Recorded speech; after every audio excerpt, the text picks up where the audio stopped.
Hello दोस्तों।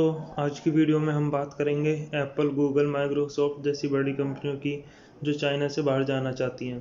क्या China इतनी आसानी से इसे बाहर जाने देगा? सबसे पहले बता दूं, चाइना आज के टाइम पे वर्ल्ड का प्रोडक्शन हब है। दुनिया भर में सबसे ज़्यादा मैन्युफैक्चरिंग चाइना ही करता है। ये लेटेस्ट डाटा है 2019 का। चाइना पूरे वर्ल्ड का 28% सामान मैन्युफैक्चर करता है और इंडिया केवल 3%। कोरोना वायरस महामारी के बाद कंपनियों ने चीन पर निर्भरता को कम करने के लिए अपनी मैन्युफैक्चरिंग फैसिलिटीज़ को ट्रांसफ़र करने के रास्ते तलाशना शुरू कर दिए हैं। सबसे पहला एग्जांपल है सैमसंग का, जो एक साउथ कोरियन कंपनी है। उसने डिसाइड किया कि अपनी प्रोडक्शन फैसिलिटीज़ को वियतनाम में शिफ्ट करने की। सिमिलरली निकी एशियन रिव्यू रिपोर्ट आई है जिसमें लिखा है गूगल, माइक्रोसॉफ्ट कोरोना वायरस की वजह से तेज़ी से अपनी प्रोडक्शन चाइना से शिफ्ट करेगी। गूगल और माइक्रोसॉफ्ट ने तो वियतनाम और थाईलैंड की तरफ देख रहे हैं। इससे इन देशों को काफ़ी फ़ायदा होगा। इन देशों में ये कंपनी अपने न्यू फ़ोन्स, पर्सनल कंप्यूटर और अदर डिवाइसेस मैन्युफैक्चर करेंगे। बात करते हैं गूगल की। वो अपने स्मार्टफोन की प्रोडक्शन अब वियतनाम में करना चाहता है। आपने सुना होगा गूगल पिक्सल के नाम से गूगल का फ़ोन आता है मार्केट में, और इसका प्रोडक्शन अब वियतनाम में होगा। गूगल ने थाईलैंड में अपनी प्रोडक्शन लाइन को पहले ही रेडी होने के लिए बोल दिया है।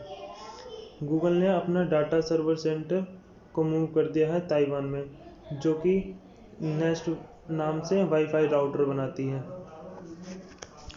तो दोस्तों अब बात करते हैं माइक्रोसॉफ्ट की। माइक्रोसॉफ्ट के टैबलेट आते हैं सरफेस या सरफेस प्रो के नाम से, और अब अपने हार्डवेयर जैसे नोटबुक और पर्सनल डेस्कटॉप कंप्यूटर का प्रोडक्शन नॉर्थन वियतनाम में लेके जाने की कोशिश कर रहा है। ऐसे ही अब बात करते हैं एप्पल की। एप्पल के जो एयरपोर्ट्स आते हैं उनका प्रोडक्शन वियतनाम में लेके जाने की कोशिश कर रहा है, और साथ ही साथ साउथ ईस्ट एशिया के दूसरे देशों की तरफ भी एप्पल देख रहा है। दोस्तों ये सब तो ठीक है, लेकिन चाइना से कंपनी बाहर निकल रही है, बहुत अच्छा हो रहा है। ठीक है, चाइना को बॉयकॉट करो, अच्छी बात है, लेकिन बड़ा सवाल ये है कि क्या चाइना इसको होने देगा?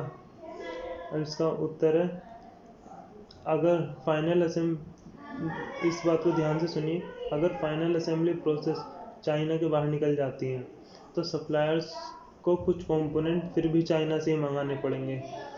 ये पूरा का पूरा जो मैटर है ये सप्लाई चेन इकोसिस्टम का है, और चाइना जो सप्लाई चेन इकोसिस्टम प्रोवाइड करता है वो दुनिया में बेस्ट है। इसलिए दुनिया को केवल 28% प्रोडक्शन चाइना में ही होती है, और इस इकोसिस्टम को बनाने में टाइम लगता है। चाइना ने 30-40 साल में ये इकोसिस्टम बनाया है। अब बात करते हैं कुछ प्रॉब्लम्स की। पहली प्रॉब्लम, 40% फिनिश्ड गुड को हम चाइना से निकाल सकते हैं, लेकिन 60% मॉड्यूल्स यानी कंपोनेंट्स चाइना में ही बनते हैं और हम मॉड्यूल्स को शिफ्ट नहीं कर सकते हैं। सेकंड प्रॉब्लम की बात करें, कुछ असेंबली मूव तो कर सकती हैं बट प्रोडक्शन लाइन को सेटअप करने में टाइम लगता है। चाइना को ये सब करने में 30 साल लगे, तो आपको क्या लगता है कोई देश इमीडिएटली कर पाएगा? ये सोचना भी गलत है। और जितनी लेबर चाइना में मिलती है उतनी कहीं और नहीं मिलती। स्किल्ड लेबर ले लो, सेमी स्किल्ड ले लो या अनस्किल्ड लेबर ले लो। और अभी एप्पल के सीईओ टिम कुक का स्टेटमेंट आया था।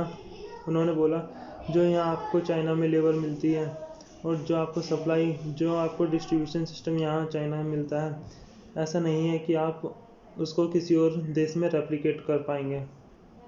It is impossible. और बोला, हम छोटी मोटी चीज़ों में बदलाव कर सकते हैं, लेकिन बड़े बदलाव लाना चाहें तो भी नहीं ला सकते हैं। यानी जो अभी न्यूज़ आ रही है, इतना आसान नहीं होता किसी देश को मैन्युफैक्चरिंग हब बनने में।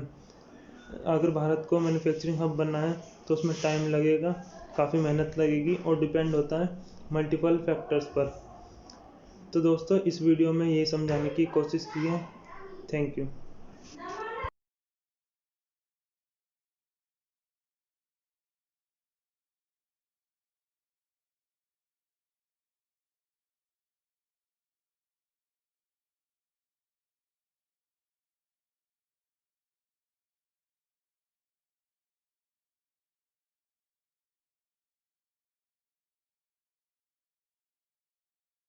शेट ठोक दीजिए, महाकाल का धमाके लाकर शेट ठोक दीजिए, 5,000 लौटे दिख जाए। खत्म, bye bye, tata, good bye, गया।